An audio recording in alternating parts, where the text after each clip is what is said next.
तो स्टार्ट करते हैं। अच्छा, आप लोग शायद आपने देखा होगा उस दिन एरर आ रहा था। जो इससे प्रीवियस लेक्चर होगा, एरर क्यों आ रहा था? क्योंकि क्या है कि मैं कोई जता नहीं रहा हूँ, बता नहीं रहा हूँ। मैं मैक में दरअसल क्या होता है कि आईपी से लेता है वो, ठीक है। तो जो एरर आ रहे थे हमारे, तो हम देख लेते हैं। सबसे पहले तो ये एरर आ रही थी। पहली एरर क्यों आ रही थी? रजिस्टर यूज़र यहाँ किसी और नेम से लिखा था, मतलब रजिस्टर यूज़र ऐसे लिखा था यहाँ, और यहाँ मैंने रजिस्टर यूज़र की स्पेलिंग गलत कर दी थी, राइट। तो पहला एरर ये था। दूसरा एरर क्या था कि हम यहाँ पर जो ऑथ एपीआई में ये लगा रहे थे पाथ, ये एक्जॉस इंस्टेंसेस में हमें पाथ ही आईपी वाला देना पड़ता है। ऐसा नहीं आईपी वाला ही देना पड़ता है, हम इसको लाइव कर कर फिर पूरा सेटअप करते हैं, ठीक है। तो अभी ये लोकल होस्ट पे चला रहा हूँ, इसलिए ये ऐसा आ रहा है, ठीक है। और देखो लो, ऐसा कुछ नहीं है कि लोकल होस्ट 5000 पे ही चलेगा वो, ठीक, पहली चीज़। दूसरी चीज़, यहाँ पर ऑथ स्टोर को भी हम कॉल कर रहे हैं। क्वेरी क्लाइंट क्या होता है? देखो 10 स्टेप क्वेरी के लिए क्लाइंट क्रिएट करना पड़ता है, जिसमें ऑप्शन दे सकते हैं जैसे कि स्टेल टाइम डी ट्राई, ठीक है। अब ये सब पढ़ने के लिए स्टेल क्या होता है, और मतलब कि स्टेल टाइम क्या होता है, क्लाइंट क्रिएट क्या करना पड़ता है, ये सारा हमें। अब क्वेरी क्लाइंट क्या है? क्लाइंट साइड पे क्या चलता है? देखो क्लाइंट साइड मतलब कि हमारा जो हमें यूआई दिख रहा है, दिस इज क्लाइंट साइड, ठीक है। इसको और कोई फितूर में आप मत ले लेना। और ये थोड़ा था थ्योरेटिकल जा सकता है लेक्चर, क्योंकि उसमें इतना एरर आ गई थी, तो खुद हम मतलब कि स्टक हो गए थे उस वजह से, ठीक है।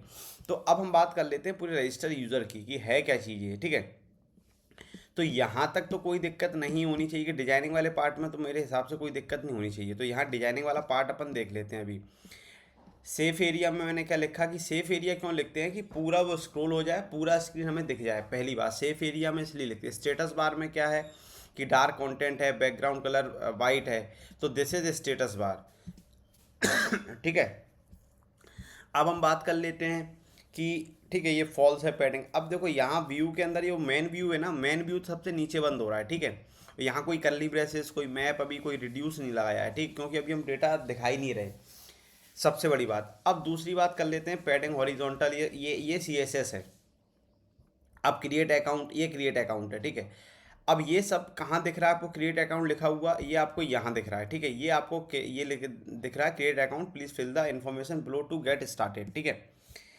यहाँ तक ये डिजाइन है। अब यहाँ पर मैं क्या कर रहा हूँ, टेक्स्ट इनपुट बना रहा हूँ। देखो आप, व्यू के अंदर इनपुट ग्रुप लिखा मैंने, और यहाँ पे फुल नेम लिखा। फुल नेम कहाँ लिख के आ रहा है आपको? ये ऊपर फुल नेम लिख के आ रहा है। फिर मैंने यहाँ पे टेक्स्ट इनपुट बनाया है, और ठीक है।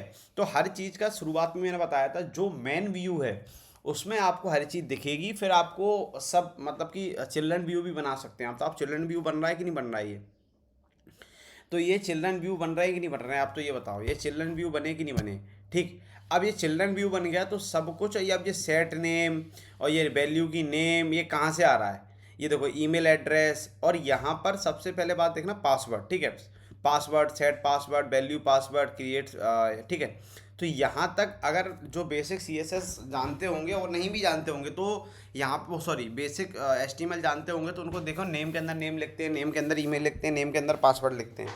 तो यहाँ पर भी वही काम कर रहे हैं हम, ठीक है। तो यहाँ आप देखो कि यहाँ पर स्टूडेंट टीचर ये क्या है, रोल वाला है। और यहाँ पे मैं ड्रॉप डाउन भी लगा सकता हूँ। तो ड्रॉप डाउन हम बाद में देख लेंगे, क्योंकि वो बैकेंड से वैल्यू आएगी, ठीक है। तो वो बैकेंड से आएगी। तो यहाँ पे मैं कुछ नहीं करूँगा, यहाँ पे ड्रॉप डाउन लगाने के लिए मैं उसमें स्टूडेंट और टीचर को पास कर दूंगा। अब स्टूडेंट टीचर पास करेंगे। अब बॉस याद रखना एक चीज़ कि स्टूडेंट जो है हमारे बैकएंड में, स्टूडेंट जो है हमारे बैकएंड में वो किस तरह से आ रहा है, आप ये देख लेना एक बार। कोचिंग ईआरपी, ये रहा। हम जो देखो जो बैकएंड में चीज़ लिखेंगे ना, जो बैकएंड में लिखेंगे स्टूडेंट टीचर, तो हमको ऐसे ही फ्रंट एंड से पास कराना पड़ेगा। फ्रंट एंड से ऐसे पास क्यों कराना पड़ता है? फ्रंट एंड से ऐसे पास क्यों कराना पड़ता है, क्लाइंट साइड से ऐसे पास क्यों कराना पड़ता है? क्योंकि वो वैल्यू मैच करता है। अगर उसको एस छोटा मिला या टी बड़ा मिला या ए बड़ा मिला तो वो नहीं लेगा, ठीक है। तो ये चीज़ बिल्कुल दिमाग में बैठा लेना कि जो वैल्यू यहाँ लिखी वही वैल्यू पास करवानी है आपको, ठीक है। अब ये कहानी क्या चलती है? अब जो वैल्यू है ना, वैल्यू आप इसको नेम मान लो, वैल्यू रोल है ना। वैल्यू में क्या आ रहा है? रोल आ रहा है। इस वैल्यू में क्या आ रहा है? फ़ोन नंबर आ रहा है। और यहाँ कहीं मैंने ऑप्शनल लिखा है, तो इस ऑप्शनल को आप हटा भी देना, ठीक है। अब जो मेन काम होता है हैंडल रजिस्टर, ये हम क्यों लिखते हैं? हैंडल रजिस्टर क्या कर रहा है? अब मुझे आप ये चीज़ बता दो, right now here is handle register का काम, मतलब कि ये है, यहाँ पे हैंडल रजिस्टर क्या कर रहा है? आपने लिख तो दिया बड़े जोश में हैंडल रजिस्टर, पर है क्या काम? अगर आपसे इंटरव्यूअर ये पूछ लेगा तो आप क्या बताओगे? भाई ट्यूटोरियल देखा तो उसमें तो नहीं बताया हैंडल रजिस्टर कर दो। अब सुनो आप, अब ये हमने सिंपल फॉर्म बनाया था, सिंपल फॉर्म बनाने के बाद मैंने कहा था जस्ट एंड एक्सयूएस। अब एक्सयूएस क्या, हाँ, अब दूसरा बैकएंड में मैंने एक चेंज किया था। आप अगर बैकएंड बैकएंड में हैं, आप अगर बैकएंड में हैं तो बैकएंड के अंदर सर्वर डॉट जेएस में ये जरूर चीज़ कर लेना आप। इससे कोर्स एरर नहीं आएगा। डिप्लॉयमेंट के लिए प्रोडक्शन में स्पेसिफिक ओरिजिन डालना, ठीक है। अब जब आप डिप्लॉयमेंट करो ना, तो डिप्लॉयमेंट में जो आपकी एग्जैक्टली जो यूआरएल बनेगा वहाँ का, तो वो यहाँ डाल देना आप, ठीक है। वो यहाँ पे रख देना आप। और ये मेथड क्या है, देखो एक बता दूं, मेथड एक होता है गेट, एक होता है पुस्ट, और पोस्ट एक होता है पुट, और एक होता है पैच। पैच में क्या होता है, पोस्ट के अंदर जो पुट के अंदर है, पुट के अंदर पूरा का पूरा फॉर्म, मतलब कि पूरी की पूरी फील्ड हमें चेंज करनी पड़ती है। पैच में हम पर्टिकुलर फील्ड को चेंज कराने के लिए हम पैच का यूज़ कर लेते हैं। ये इंटरव्यू और क्वेश्चन है, पूछते हैं लोग कि गेट, पोस्ट, पुट और डिलीट और पैच। मोस्टली आप देखेंगे कि आपको यही देखने को मिलेगा, आप देख लेना, इतना मतलब कि नहीं होगा। तो यहाँ क्या हुआ, गेट, पोस्ट, पुट और डिलीट, ठीक है, राइट। तो ये सब करने के बाद आपको क्या मिला,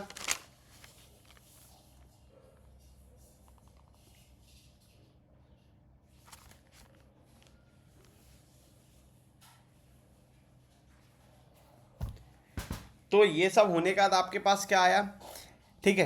तो ये मैंने क्यों लिखा, content type authorization, allow header क्या है, कंटेंट टाइप ऑथराइजेशन होगा, ठीक है। तो ये सारी रिक्वेस्ट जब जाएंगी ना तब वो चेक करेगा। अब दरअसल क्या होता है कि अब ये सब कुछ हो गया है, ठीक है। अब ये पोस्टमैन मैंने क्यों क्रिएट किया था, पोस्टमैन मैंने क्रिएट किया था एपीआई को चेक करने के लिए। देखो जब सबसे पहले क्या होता है, जब भी आप अगर फुल स्टैक हैं, रिएक्ट नेटिव पे कोड कर रहे हैं, और मान लो कि आपको एपीआई दे दी गई हिट करने के लिए, कि पहले एपीआई हिट कर लेना, देख लेना क्या रिस्पॉन्स आ रहा है, किस में डेटा आ रहा है, तब जाके आप फ्रंट एंड पे चीज़ें इंटीग्रेट करना, मतलब तब जाके आप मोबाइल ऐप में इंटीग्रेट करना। और अगर यही चीज़ आपको समझ नहीं आई तो फिर आप इंटीग्रेट नहीं कर पाएंगे। रिस्पॉन्स में डेटा किस टाइप का आ रहा है, डेटा किस टाइप का है, डेटा ऑब्जेक्ट के अंदर तो नहीं, डेटा डी के अंदर नहीं, मतलब कि कुछ लोग हूप्स बेस पे भी बना देते हैं वो डेटा को, मतलब कि पहले कहाँ पास कर रहे हैं डेटा को, कैसे स्टोर कर रहे हैं, ठीक है। तो जैसे ही हमने ये किया, सबसे पहले मैंने बनाया था एक्सयूएस इंस्टेंसेस, मतलब कि ये मैंने मैनुअली बनाया था, ठीक। अब इस मैनुअली मैंने कुछ नहीं किया, मैनुअली बनाने के लिए मैंने था कि इसमें रॉकेट साइंस नहीं किया है। मैंने सिंपल कहा इंपोर्ट करो एक्सयूएस से एक्सयूएस को, ठीक है।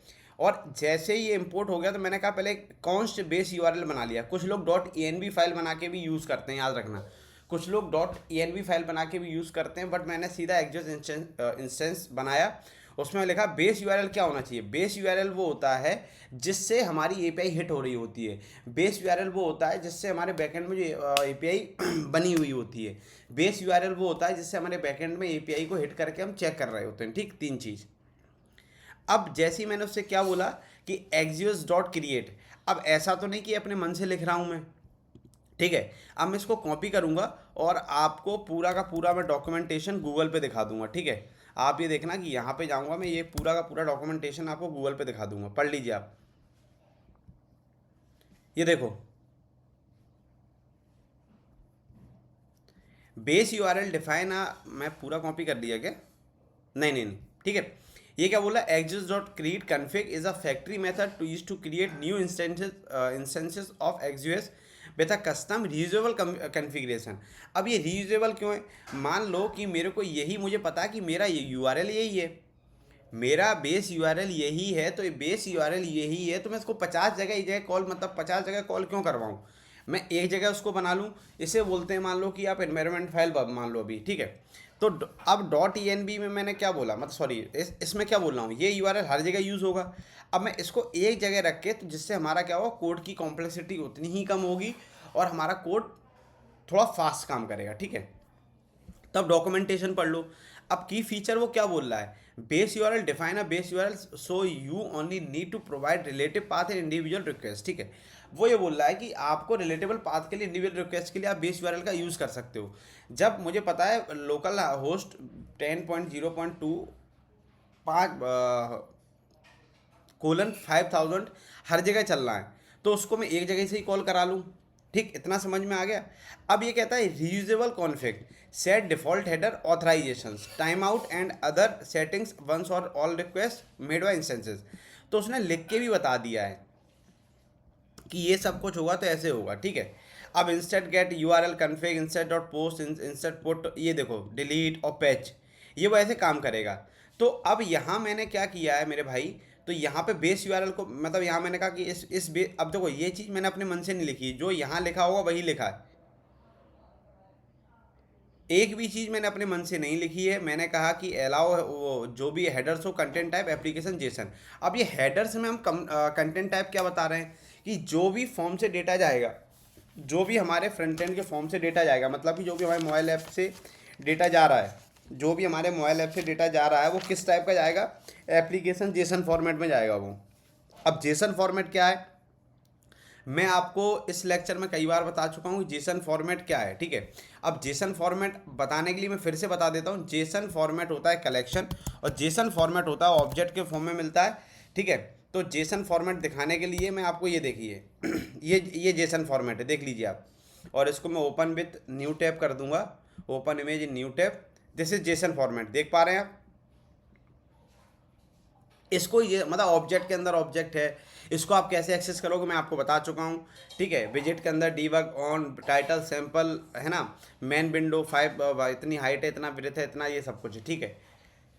तो सबसे पहले चीज़ ये है कि ये हमारा जेसन फॉर्मेट। अब इस जेसन फॉर्मेट को मैंने बताया कि इस जेसन फॉर्मेट में ये करना है, ठीक है। अब ये चीज़ बन गई, फिर मैंने कहा एक्सपोर्ट डिफ़ॉल्ट एपीआई। मैंने कहा यहाँ पे वो एक्सपोर्ट कर दो आप एपीआई को। अब मैं क्या करूँगा, जब ऑथ एपीआई डॉट जेएस बनाया, जब ऑथ एपीआई डॉट जेएस बनाया तो उसके अंदर मैंने क्या कहा कि आप इंपोर्ट करो एपीआई को फ्रॉम कहाँ से, इस वाली फाइल से। अब ये डॉट क्या करता है, देखो याद रखना, अगर आप डबल डॉट लगा दोगे तो इस फोल्डर के बाहर चला जाएगा वो, और इस फोल्डर के बाहर की फाइल को देखेगा। आप double dot slash double dot लगा दो, पूरे फोल्डर के बाहर ही चला जाएगा। तो वो क्या कह रहा है, देखो ये चीज़ मेरे इस फोल्डर के अंदर ही है, ये चीज़ मेरे एपीआई फोल्डर के अंदर है, एपीआई फोल्डर के अंदर है। तो मैं क्या करूँगा, तो मैंने उससे कहा कि आप इंपोर्ट करो सिंपल सा एपीआई फ्रॉम एक्जॉस इंस्टेंसेस को। अब ये करने के बाद अब क्या हुआ, एक्सपोर्ट कौन सा रजिस्टर यूज़र। अब ये रजिस्टर यूज़र जो मैं यहाँ लिख रहा हूँ मेरे भाई, फिर वही चीज़ बोलूँगा, जो एक्सपोर्ट रजिस्टर यूज़र वो जो यहाँ मैंने लिखा है, तो आपको वो यहाँ करना पड़ेगा। और ये चीज़ याद रखना, ये ऑथ एपीआई में ये लिखा है ना एक्जॉस इंस्टेंसेस में, आपको ये अपनी लैपटॉप की एपीआई लगानी पड़ेगी आपको अपने लैपटॉप को। और अगर दिक्कत आए तो कुछ मत करना, आप तो चैट जीपीटी करने में एक्सपर्ट होंगे, तो वो आप कर लीजिएगा, एआई कर लीजिएगा, तो आपको बता देगा वो एग्जैक्टली, ठीक है, जो भी आपकी एपीआई होगी। अब ये सारी चीज़ें ऑथ एपीआई, ठीक है। तो अब मैंने कहा कि मेथड क्या है मेरा, मेथड क्या है मेरा, रजिस्टर यूज़र, मतलब कि जो मैं अभी फॉर्म बनाया हूँ वो रजिस्टर यूज़र के लिए फॉर्म बनाया हूँ, ठीक है। अब जैसे ही रजिस्टर यूज़र हुआ तो मैंने क्या कहा उससे मैंने क्या कहा, मैंने कुछ नहीं कहा कि आप आसिंग करो। और ये वाला ब्लॉक याद रखना, ये वाला ब्लॉक आप ट्राई कैच में भी रख सकते हैं, ये वाला ब्लॉक आप ट्राई कैच में भी रख सकते हैं। तो ट्राई कैच में भी रखने के लिए बेटर है ये, तो आगे हम ट्राई कैच में इसको कन्वर्ट कर लेंगे, ठीक है। और ट्राई में मतलब कि सब कुछ रिस्पॉन्स दे देगा, और नहीं भी देगा तो फिर हम उसको कैच में एरर में दे देंगे, तो जिससे कि और हमारा मतलब कि प्रॉपर मेंटेनेबल मतलब मेंटेन वाला कोड बन जाए, ठीक है। तो अब मैंने क्या कहा, रिस्पॉन्स है, रिस्पॉन्स क्या आ रहा है भैया, रिस्पॉन्स डॉट डेटा। अब जो इसमें आ रहा है डेटा मैंने इसमें रख लिया, रिस्पॉन्स डॉट डेटा में रख लिया मैंने इसको, इसमें डेटा में रख लिया, ठीक है। तो अवेट एपीआई डॉट पोस्ट, जो मेथड आप यूज़ करे होंगे बैकएंड में तो वही मेथड आप यूज़ करेंगे। और मैंने कहा था कि यूजर से डेटा लेने में हमेशा हम पोस्ट का यूज़ करते हैं, यूज़र को डेटा दिखाने में हमेशा हम गेट का यूज़ करते हैं, यूज़र से डेटा को अपडेट कराने में हमेशा पुट का यूज़ करते हैं, यूज़र से पर्टिकुलर एक फील्ड मतलब कि चेंज करवाने में हम पैच का यूज़ करते हैं, यूज़र से डेटा डिलीट करने के लिए हम वहाँ डिलीट का यूज़ करते हैं, ठीक है। तो ये सारी चीज़ समझ में आ गई आपको। तो मैंने कहा यहाँ इंपोर्ट लॉगिन स्क्रीन कुछ नहीं बनाया क्या मैंने, ठीक है, कोई दिक्कत नहीं। अब मैंने कहा API dot post auth register.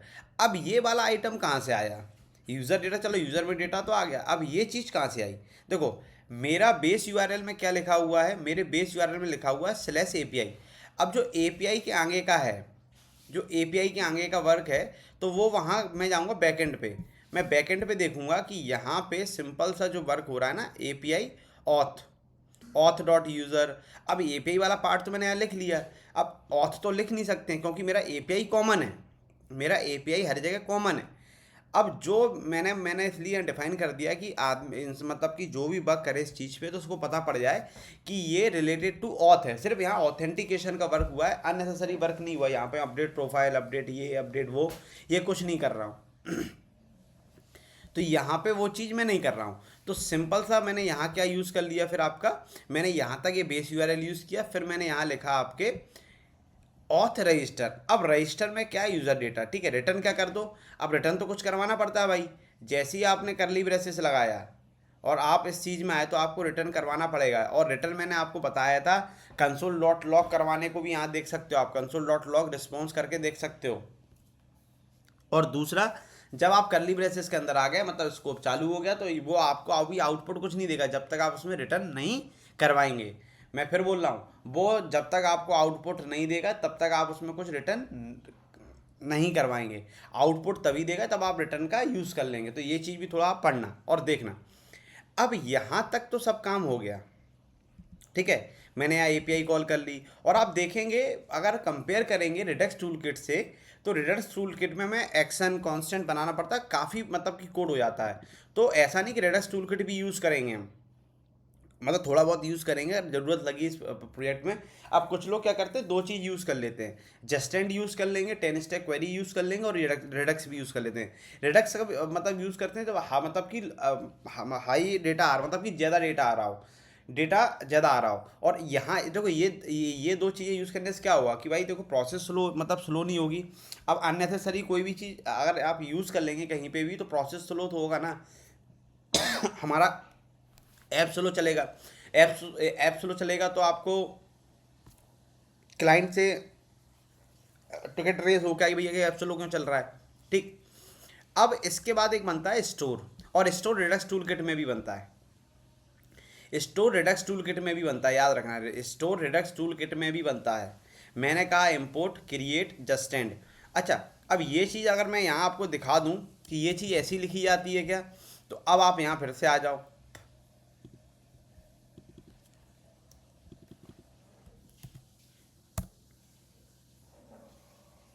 देख लो,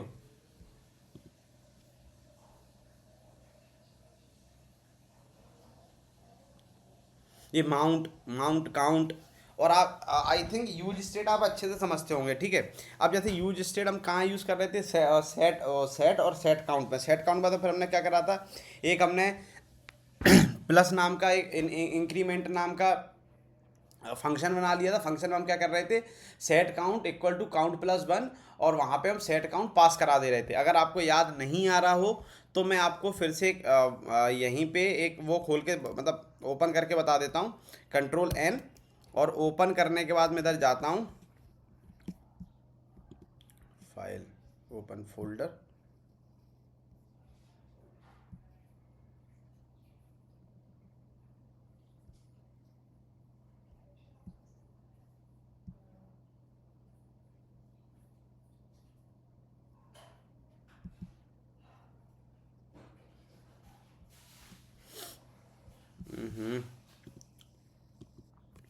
बस आपको ओपन करके बता देता हूँ मैं कहाँ गया, यूज़र्स, यूज़र्स में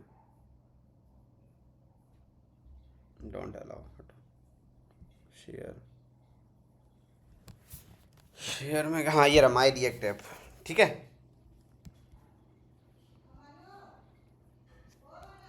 तो यहाँ बनना होगा, देखो आप late plus value counter, counter plus 1, set counter, counter कर दिया, ठीक है। तो इसमें क्या हुआ, इसमें आपका जो डिक्रीमेंट वैल्यू है, नेम चेंज वाला मैंने बताया था। अच्छा, एक चीज़ मैंने और बताई थी यहाँ पे कि आपको हिस्ट्री कैसे जान पा रहे थे, आपको हिस्ट्री वाला भी मैं दिखा देता हूँ आपको। डेस्कटॉप पर गया, डेस्कटॉप पर रिएक्ट ट्यूटो करके कुछ होगा, हाँ ये रहा, यहाँ भी देखो आप। तो हिस्ट्री बनाने के लिए मैंने क्या लिखा था, डॉट डॉट हिस्ट्री। अब इससे आपको याद है कि इससे क्या आ रहा था, ये अपन ने उस दिन बताया भी था कि इसे स्प्रेड ऑपरेटर भी बोलते हैं, मतलब कि ये चीज़ों को फैला देता, तो वही चीज़ लेके आ रहा था। और यहाँ पे अभी मैंने क्या बताया आपको, इंक्रीमेंट में मैंने क्या कहा, const new count, count plus one, set count, new count.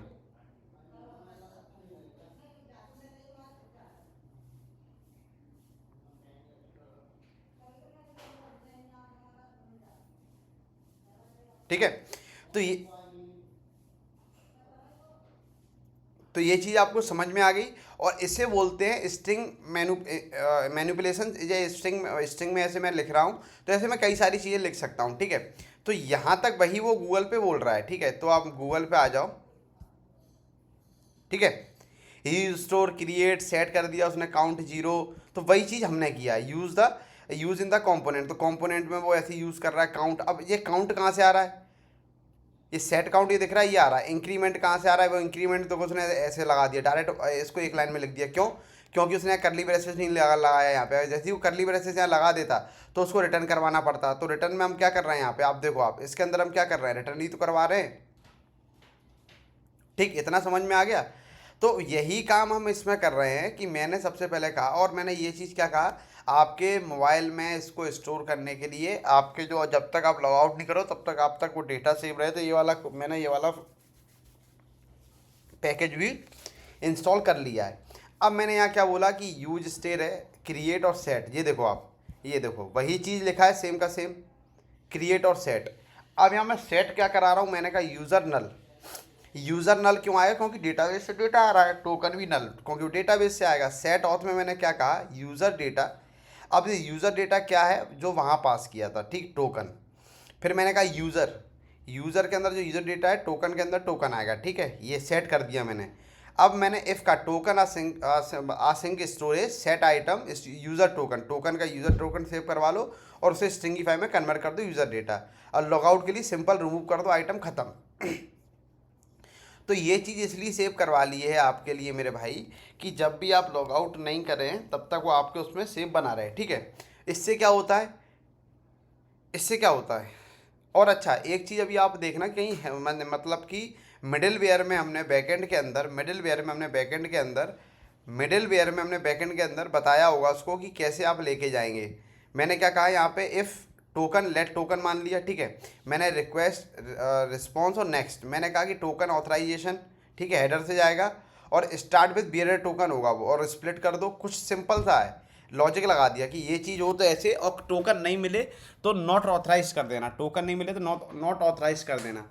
अब इससे क्या होगा, वेरीफाई हो गए हम।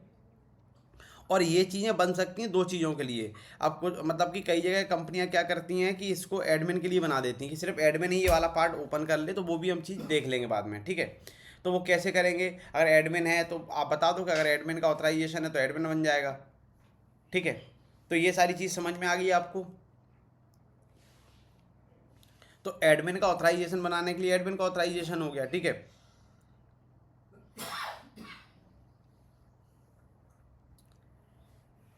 तो एड ठीक है, अब हम देखते हैं अपने फ्रंट एंड पे। ठीक है, तो फ्रंट एंड पे अब इतनी चीज़ समझ में आ गई कि देखो सारी चीज़ें बैक एंड से ही चलती हैं, फ्रंट एंड पे आप सिर्फ इंट्रीगेट कर रहे होते हैं। ठीक है, तो इंट्रीगेट करने के लिए आपने क्या किया, इंट्रीगेट करने के लिए आपने क्या बनाया, इंट्रीगेट करने के लिए आपने क्या बना दिया कि आपने कहा कि भाई कुछ मत करो, कि ये सारी चीज़ें मैच कर लो। आपने एक मटेरियल बना दिया, मटेरियल में आपने कहा ये चेक कर लो, ये चेक कर लो। ठीक है,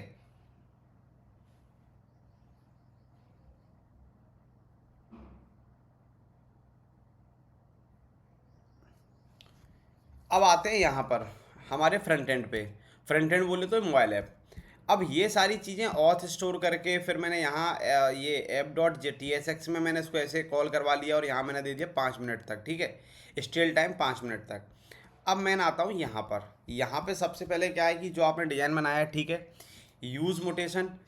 अब ये चीज़ भी देख लो क्या काम करती है, इम्पोर्ट यूज़ मोटेशन। अगर जब तक आपको पैकेज के नेम नहीं पता होंगे, पैकेज का यूज़ करना नहीं आता हो, आप नहीं कर पाएंगे। ठीक है, यूज़ मोटेशन क्या करता है पढ़ लो। 10 स्टेप क्वेरी है, हम तो ऐसे ही पढ़ेंगे। देखो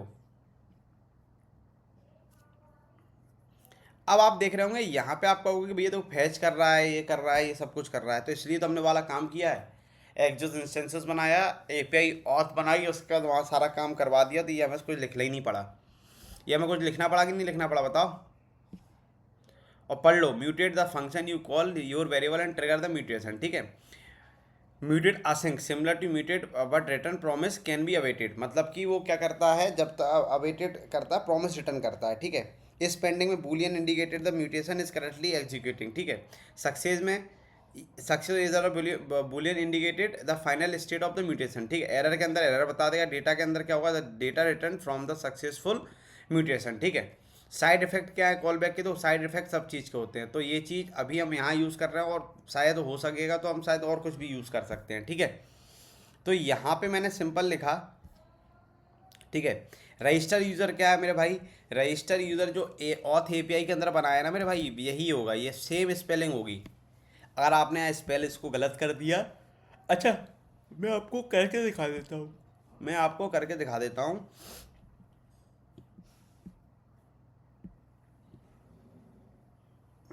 इसको मैं कट कर लेता हूँ, यहाँ मैं कमेंट कर देता हूँ, और इसको मैं कॉपी कर लेता हूँ, और इसको मैं रजिस्टर की जगह ऐसे आई कर देता हूँ, ठीक है।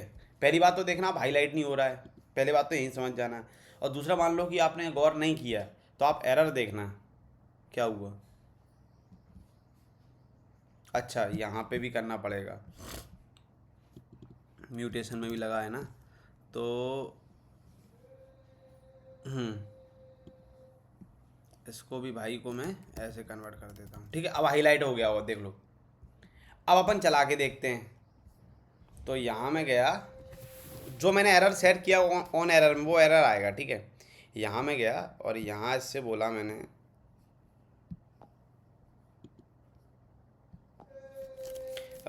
मैं करता हूँ अल्फ़ा, और मैंने लिखा यहाँ alpha@gmail.com, और यहाँ लिखा मैंने 1 2 3 4 5 6, यहाँ लिखा मैंने स्टूडेंट, और यहाँ लिखा मैंने 1 2 3 4 5 6 7 8 9 0,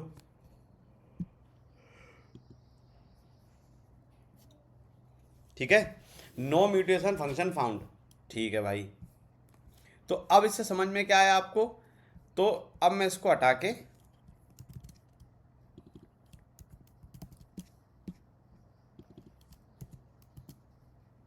ठीक है। तो अब क्या हुआ, ठीक है, रजिस्टर यूजर कॉल कर लिया, कहाँ से, ऑथ एपीआई से। और ऑथ एपीआई मेरा कहाँ है, कंपोनेंट फोल्डर के अंदर ही है, बट वो इस फोल्डर के बाहर है, मतलब वो स्क्रीन फोल्डर के बाहर है, इसलिए मैंने लिखा डबल डॉट लगाया, ठीक है। यूज ऑथ स्टोर क्या है, ये कहाँ से आ रहा है मेरे भाई, ये ऑथ स्टोर से आ रहा है। ऑथ हेडर क्या है, ऑथ हेडर भैया कहाँ से आ रहे हैं, ये बने ऑथ हेडर। ऑथ हेडर में क्या क्या लिखा है, ये लिखा है, और यही चीज़ आपके स्क्रीन पे शो हो रही है, ठीक है। तो ये आ गए हम। अब दूसरा क्या करते हैं, हम रजिस्टर यूज़र पे फिर जाते हैं। कलर्स मैंने यहाँ पहले ही आपको एक कांस्टेंट बना लिया था, आपको याद होगा, कहाँ है मेरा कांस्टेंट, ये कांस्टेंट है, वहाँ पे कलर्स लिखे हुए हैं, कलर्स को कॉल कर रहा हूँ। अब ये आपको यूज स्टेट शायद पता नहीं, रटना नहीं है, समझना था, रट तो लिया होगा, ठीक है। तो नेम, ईमेल, पासवर्ड और रोल, मैंने क्या कहा था, जब भी कोई प्रॉपर्टी चेंज करवानी हो, प्रॉपर्टी को स्टेट चेंज करवाना हो, तो हम किसका यूज़ करते हैं, यूज स्टेट का, ठीक। हम किसका यूज़ करते हैं, यूज स्टेट का। यूज स्टेट का यूज़ करने के लिए हमने क्या लिखा, यूज स्टेट। यूज स्टेट कहाँ से आएगा मेरे भाई, यूज स्टेट हमारा आएगा रिएक्ट अंकल से, ये रिएक्ट अंकल के पार्ट हैं, ठीक है। तो रिएक्ट नेट जो तभी बोलते हैं लोग कि जिसका जावास्क्रिप्ट अच्छा होगा, जिसका रिएक्ट जेएस अच्छा होगा, वो रिएक्ट नेटिव सीख सकता है, और नहीं भी होगा तो मैं सिखा दूंगा, ठीक है। ये रिएक्ट नेटिव में एचटीएमएल सीएसएस का लेन देन, सॉरी एचटीएमएल का लेन देन नहीं, सीएसएस का है। बस सीएसएस की आपको प्रॉपर्टी पता होनी चाहिए, क्या क्या किस प्रॉपर्टी क्या काम करती है, क्या काम नहीं करती है। आप बिल्कुल कंफर्टेबल हैं इसके साथ वर्क करने के लिए, इसमें कोई डिनाई वाली बात नहीं है कि नहीं कर पाएंगे या नहीं हो पाएगा, ठीक है। अब जैसे ही क्या हुआ कि सेट पासवर्ड किया, अब मैंने क्या कहा, सेट ऑथ यूज स्टेट, ठीक है, सेट ऑथ कर दिया, कहाँ से, यूज ऑथ ऑथ स्टोर से, ठीक है, हो गया, ठीक है। अब जो 10 स्टेप क्वेरी है, मैंने कहा पहले कॉन्स्ट म्यूटेशन बनाओ यूज। अब ये चीज़ देखना कि ये चीज़ मैं अपने मन से लिखाऊं क्या, ये देखो आप, सब कुछ डॉक्यूमेंट का गेम है। अब डॉक्यूमेंट के अंदर गए तो अपन ने क्या लिखा, यूज, अच्छा रजिस्टर बना दिया। अब ऑन सक्सेस पे मैंने क्या बोला, अगर सब कुछ चल जाए, मेरी एपीआई तो कॉल हो रही है, मेरी एपीआई, और देखो एपीआई कॉल करने के लिए उसने क्या लिखा था मेरे भाई, उसने लिखा म्यूटेशन के अंदर आप ऐसे एपीआई कॉल करोगे, रिटर्न फैच। तो मैंने क्या कहा, मेरी एपीआई जो कॉल हो रही है मेरे भाई, वो कहाँ पे है, रजिस्टर यूज़र में बनी हुई है पहले से। म्यूटेशन फंक्शन के अंदर रजिस्टर यूज़र में बनी हुई है। तो रजिस्टर यूज़र में जब बनी हुई है तो मैं इसको यहाँ पे अननेसेसरी कॉल क्यों करूँ, मतलब मैं यहाँ पे अपने सर्वर का लोड क्यों बढ़ाऊँ। ठीक है, अब मैंने कहा on success alert dot alert में क्या कर दो आप, कि जब ये सब कुछ हो जाए, सब कुछ सक्सेस चल जाए, सब कुछ वो डेटा फैच कर ले, डेटा स्टोर कर ले बैकएंड के अंदर, तो उसको मैसेज दिखा दो क्या, अकाउंट बन गया है, अब लॉगिन करो। ठीक है, अब अकाउंट बन गया, लॉगिन करो का मतलब क्या है, उसके अंदर आप पहले सेट नेम करेंगे, सेट ईमेल करेंगे, सेट पासवर्ड जाएगा, सेट रोल जाएगा, सेट फ़ोन जाएगा। अगर आप एक भी फील्ड मिस करते हो तो क्या होगा, चलेगा क्या, ये चेक कर लेते हैं हम। तो मैंने लिखा रोहित, फिर मैंने लिखा यहाँ पर alpha@gmail.com, मैंने लिख दिया पासवर्ड, मैंने फ़ोन नंबर लिख दिया, और बाकी चीज़ें मैं नहीं दे रहा हूँ।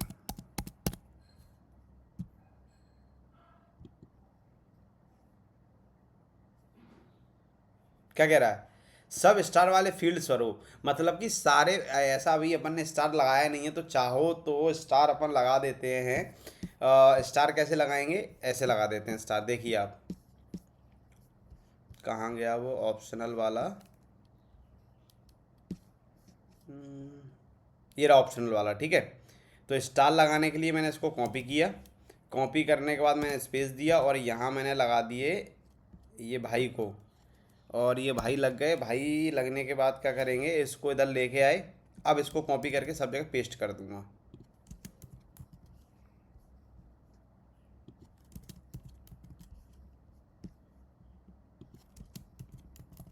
डन।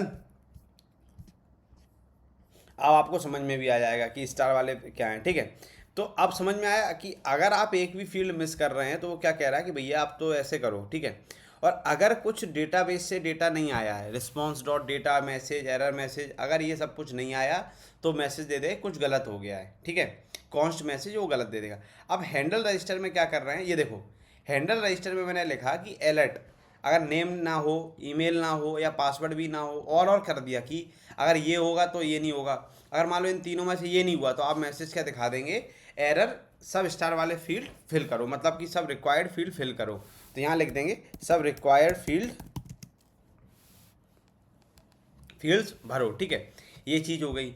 अब मैंने क्या कहा कि इसके बाद जब हो जाए तो कौन सी यूज़र रोल का टू लोअर केस में जाएगा, यहाँ से मैंने डिफाइन ही कर दिया है।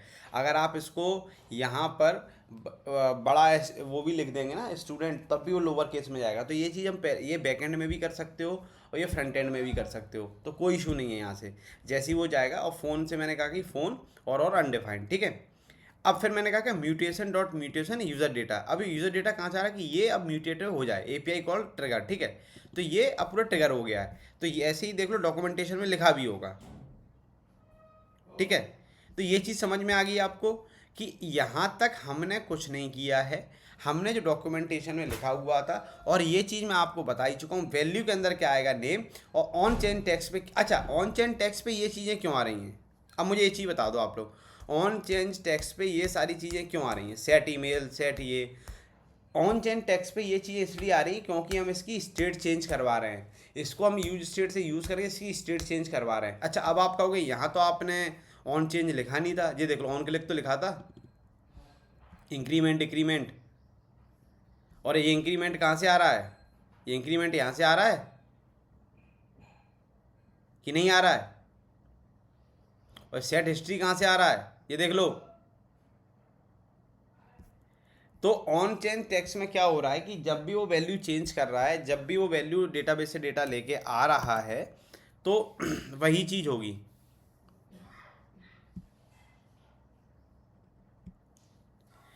तो समझ गए, तो ऑन चेंज क्यों लगाया। और सबसे मेनली काम होता है जो आपका बटन बना हुआ ना, क्रिएट बटन, जब तक आप ये नहीं लिखेंगे हैंडल रजिस्टर, तब तक काम नहीं होगा, तब तक काम आपका बिल्कुल नहीं होगा।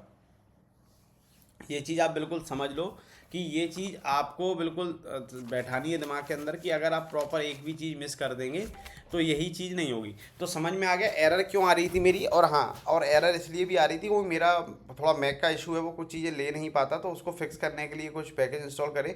अगर जो कोई मैक यूज़र होगा तो वो खुद समझ जाएगा, और जो विंडोज़ वाले होंगे उनको कोई इशू नहीं आएगा। आप कैसे भी प्रोजेक्ट क्रिएट कर लेना और ये सारी यूज़ कर लेना, और थोड़ा बहुत फंसो भी तो सर्च कर लेना आप। सारे पैकेजेस तो मैंने आपको बता दिए हैं। तो वो ऑथ एपीआई के अंदर आपको जब ये फाइल मिलेगी, कहाँ गए,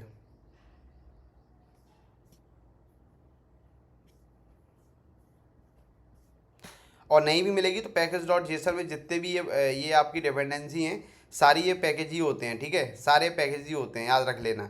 ये टाइप ये पेजस्टैंड, रिएक्ट नेटिव वर्कलेट, और ये react native vector icons, react native screen, ये सारे पैकेज होते हैं, तो आप खुद इंस्टॉल कर लेना, ठीक है। और ये अपडेटेड वर्जन है, ठीक है, ये इसका अपडेटेड वर्जन है, योर स्टेट एंड कमेंट, ठीक है।